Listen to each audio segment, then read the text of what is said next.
Before we hit the road, let's make sure your car is safe. Yes, sir. Before we hit the road, let's make sure your car is safe.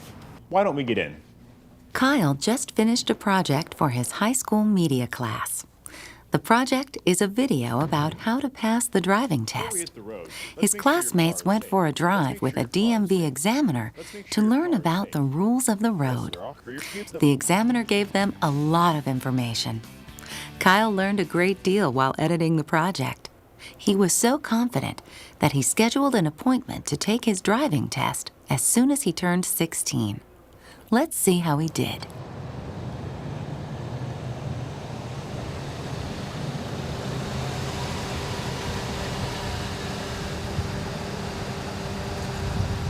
Okay, turn off your engine, please. So how'd I do? Well, you made a few mistakes. Mistakes? But I learned so much making the video, and I studied the DMV handbook. Studying the handbook is great, and I really enjoyed your video, by the way. But there's more to being a good driver. You need to be able to apply your knowledge behind the wheel. Oh, yeah, that makes sense. So I passed, though, right? Well, the mistakes you made weren't serious, but you did make more than what is allowed for passing. I'm so sorry, Kyle. I didn't pass? I can't believe it. What happened? There are just some things you need to work on. And you know what? We can go over them right now if you like. It'll really help on your next test. Yeah, I guess I could use the help. I'll tell you what, while you were making your video, we made one too. We talked to DMV examiners about why some people don't do well on driving tests. And it turns out there's some common mistakes like the ones you made. Shall we take a look? Yeah, sure, I'm ready. Okay, let's go.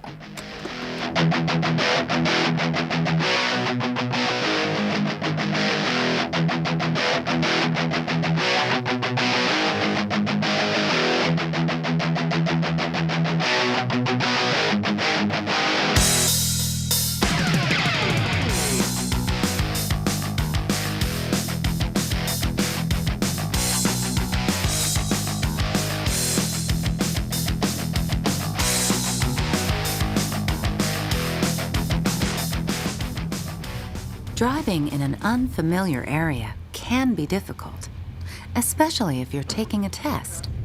If you come across a traffic element you haven't encountered before, such as a roundabout, it may be difficult to know what to do. They don't know which way to go. They've never seen it. They think it's just a circle in the middle of the road. I've seen them just cut clear across to the left instead of going around it.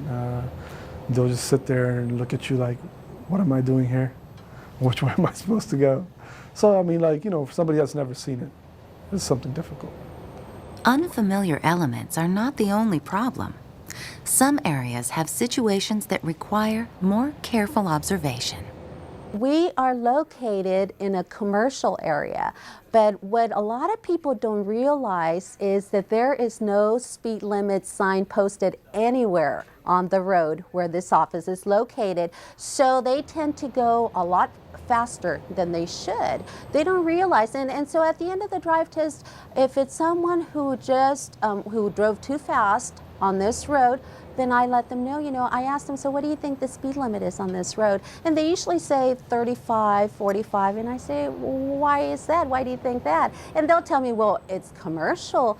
And I say, but where's the speed limit sign? And then they're like, well, I didn't see it. I say, exactly. So unless otherwise posted, the speed limit should be 25, right? And they're like, oh, right. Come out a little sooner and drive the area. Look what the speed limit signs are. Look at what type of intersections are out there. Is there a lot of pedestrians? Is there high congested areas? Are there railroad tracks? Are there different things that you may have to make certain adjustments for? Go into the area, drive around, get a feel of everything. It'll really help you calm down.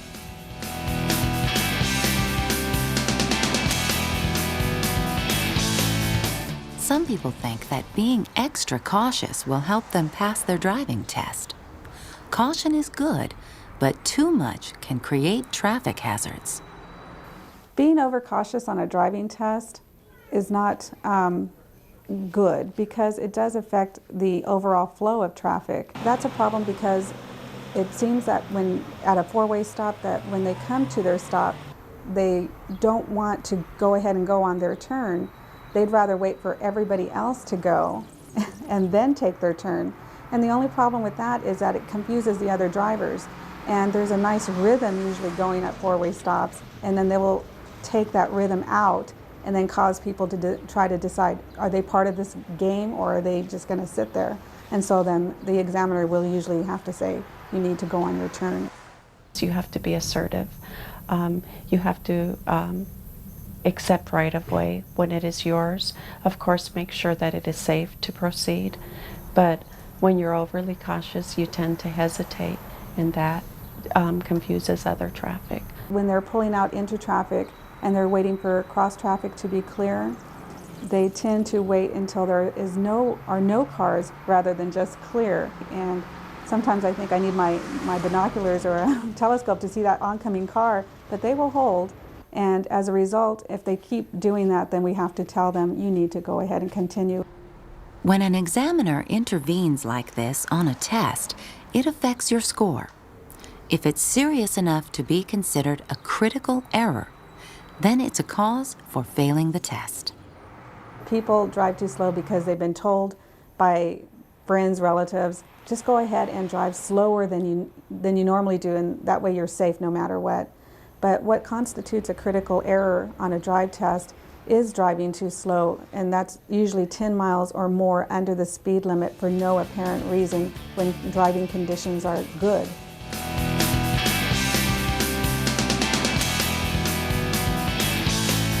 They just drive forward. They won't see pedestrians, they don't see cars. We have a little warning dip sign, which it says 20 miles per hour. A lot of times they won't even see the sign, which means that they're not scanning. They have tunnel vision. So they're just driving straight through, and they'll get marked a point. Wouldn't be fail, but it would be a point to go through that dip more than 20 miles per hour. There's a tailgater. We'll notice them in the side mirror, but they'll be driving looking straight ahead, not paying attention. The guy behind is flashing his lights, and the driver doesn't even notice. When I drive out there, I'm always constantly looking. I'm always thinking ahead. Just because you have the right-of-way, it doesn't mean others are going to let you have it. You don't know what other cars or what the drivers of the other cars see. You can't really depend on the other cars to make the proper decision for you, so you've got to be on the lookout. When you're approaching an intersection, you should be what we call scanning, both left and right. Right turns, you have to be aware of pedestrians that might be on your immediate right side or pedestrians that are coming towards you from ahead. Left turns, you've got to be aware of traffic that's moving into your path.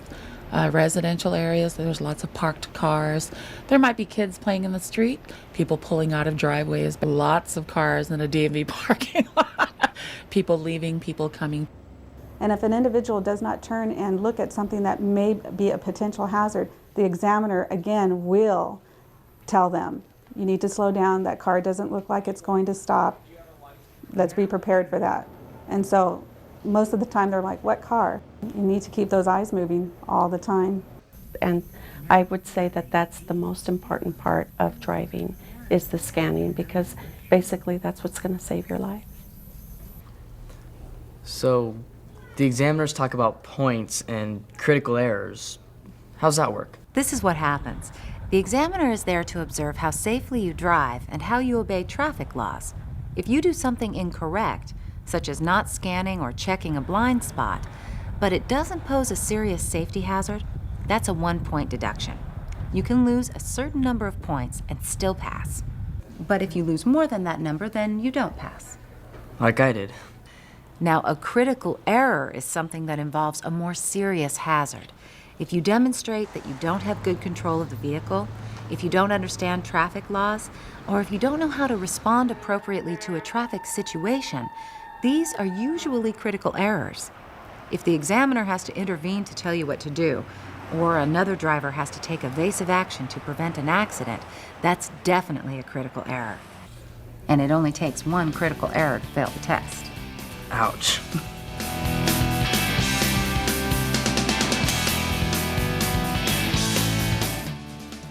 One of the things that does affect a driving test is when an applicant appears in a vehicle that they just borrowed for that day for the driving test. This does affect their test from the beginning to the end. At the beginning of a drive test, we ask the applicant to locate certain items in their vehicle, and when they borrow a vehicle, they don't know where these items are. Well, say for instance, it's a rainy day and we're driving along and you don't turn your windshield wipers on. Well, I want you to be the one to turn them on your own. So I'll wait a few minutes, but then if we are driving and I'm thinking, okay, I can barely see out of the windshield, I'm sure that my driver can't, I will eventually say, please turn your windshield wipers on. And when that happens, you know, basically the drive test is over. Sometimes I get applicants that come in that have never driven this car before. They're just not familiar with their brake. Different vehicles have different sensitivity, you know, as far as how much pressure to apply. And sometimes they apply too much pressure. Now you're doing this type of thing, you know. You come back with your neck sore. You know, so and now they're getting points deducted because they're not braking smoothly. Or it could be just that they're unfamiliar with the car because parking brakes are in different areas in vehicles. The car they're used to has a handbrake, but the car they're in is controlled by the foot, and I've had them reach down and try and push it with their hand.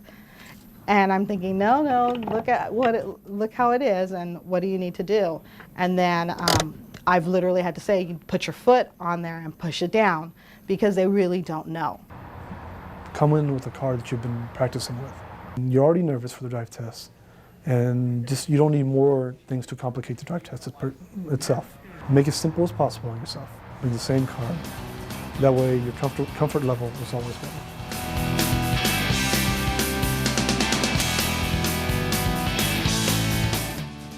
People who come in for their driving test and have not actually prepared for their driving test, we'll demonstrate that on the road. When we get an ambulance, an individual sometimes panics and they don't know what to do, so they'll either just stop in their lane or they'll just continue on like they don't hear it. They're nervous, so they'll come and they'll get that tunnel vision. They're not thinking about what they're doing. They're just kind of focused on one thing rather than taking it all in, seeing the whole situation and reacting to the road conditions at that time. I just had one recently over at the railroad crossing where we were stopped and the individual actually stopped beyond the marker indicated by the limit line, and what they did was they waited, and so I had to talk them through it. We're going to look left and right, see how close that train is, because we're going to be hit, quite frankly, so we need to get out of that position. Some applicants have trouble with their ability to control the vehicle, such as backing up in a straight line. They think I'm backing in a straight line and they have to really move the steering wheel. Well, really moving the steering wheel really moves the vehicle. And that's how we end up hitting curbs, going up on top of curbs. Hitting the curb is a disqualification on the test. Also, when backing up, turn your head to look behind you. We have an awful lot of people who do that, who look right out the driver window while they're reversing their car. And that's an automatic fail. And it should be, because that's pretty dangerous. If somebody crosses the back path of your car, you've nailed them. Get the handbook, study material, find out what is going to be required on the drive test, and prepare yourself for that. Get out there and drive. The best way to prepare is the actual practical experience. So get out there, experience different road conditions. If you live in a real rural community, go downtown. And that way when they come in, they are comfortable and they're not trying anything new out there. And you lost another point for slowing down unnecessarily at an intersection. Oh, I remember that. It was because when I went up to the crosswalk, I thought there was a stop sign there, too. It sounds like maybe you weren't scanning enough to see that there was no traffic control in your direction. Well, I guess not. But it seems like whenever I do go to a crosswalk, there's either a stop sign or something there. In some areas, yes. This area just happened to be a little different. So, would it still be bad to slow down anyway, just to be on the safe side? Well, in this situation, Kyle, if someone had been behind you, it could have been hazardous for you to slow down for no apparent reason. Does that make sense? Yeah. Okay, great. Now, so far, we've gone over areas in which people tend to be unprepared. The next few reasons are specific traffic violations that show up frequently on driving tests. Let's take a look.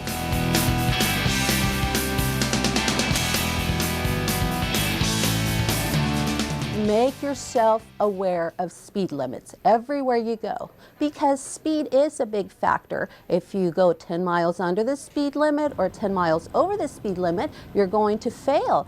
And of course, depending on the traffic flow, you know, we can understand, or the weather conditions, you are going to have to go a little slower sometimes, but there are times when as soon as you get on this road that the speed limit is 50 miles per hour, you're going to have to step on the gas. Going through school zones, there's a misconception about what speed you should be traveling at during a school zone.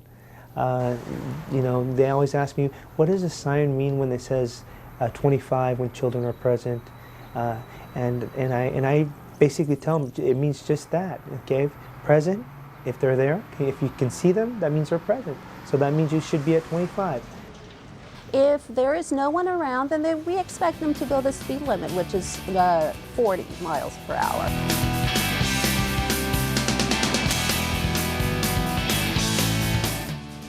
When you have a double left turn lane, you can get into the inside lane or the outside lane. Now, when you make your left turn on a green light, if you commit to that inside left turn lane, you have to make sure that you stay and end in your inside left turn lane. If you're on the outside lane, you can end in either lane to the outside. They're so used to making that left turn and merging all the way to the far lane that when it becomes a double turning lane, now it's designated lane to designated lane, they don't tend to do the turn correctly. If they're on the inside lane, they will usually in the middle of the intersection cross over to the outside lane without checking for traffic in that lane, and vice versa. If they're on the outside lane, they tend to cross over on the inside lane and cause a problem there. And those are critical errors.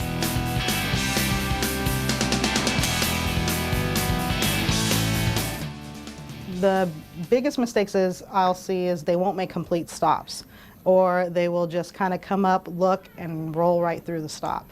And people think that they've paused or that they've rolled to a stop and there's nobody in the intersection, and that's enough. But we're not called to mark it if it's enough. We're called to mark it if it's not done at all. Stopping over the limit lines is another big one, because again, they feel they're looking to see if it's clear, especially on right turns. They want to pull up and see if it's clear to make that right turn, so they fail to make their proper stop behind the limit line and check first to see if anyone needs to cross. I would say 90% of the people out there taking drive tests are extremely confused with that limit line. And you know, we want to get it out there that all they need to do is stop, look left and right for pedestrians. If there are none, creep up. If they cannot see traffic, creep up so that they can see traffic better. And then from that point, make their turns. A lot of times there are school buses on our particular route, and our applicant will just drive right through with the red lights on. You have children crossing, and that's an automatic fail because they didn't stop. Whether they're on the same side of the bus or the opposite side of the bus, you have to stop until those red lights go off. The most common reason in our drive test that causes a critical error on a drive test is usually the red arrow, making a right turn against a red right turn arrow on our specific route. And usually they do that safely. They will stop and they'll look, and it'll be done safely. However, it is illegal and it's not correct. You are to come to a complete stop and not attempt to move. You're supposed to hold your position until the light turns green.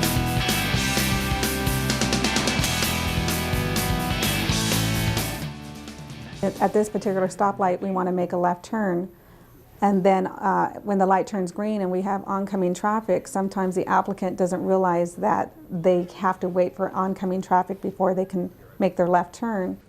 If they have a green protected arrow, then they know that the car that's coming is supposed to stop. So when they see a solid green light, they think of the rule of the green arrow. They think, okay, my light is green, I'm going to go, this guy should be stopping, and he doesn't stop. When it's a green signal and you're going to make a left turn, you have to yield to the car that's coming.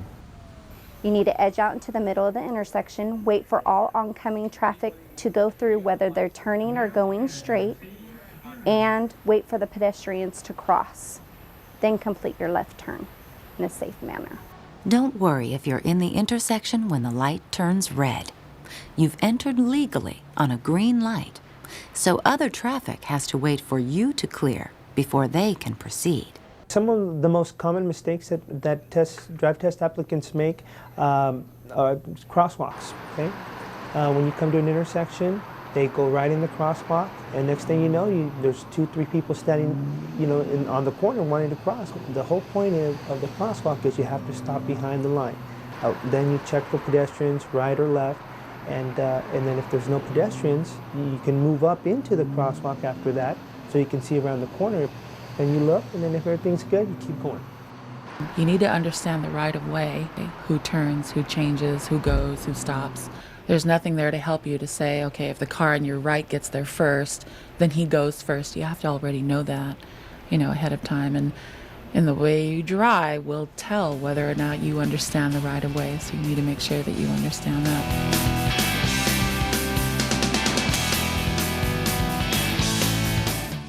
I was in an accident one time, and it was for changing lanes.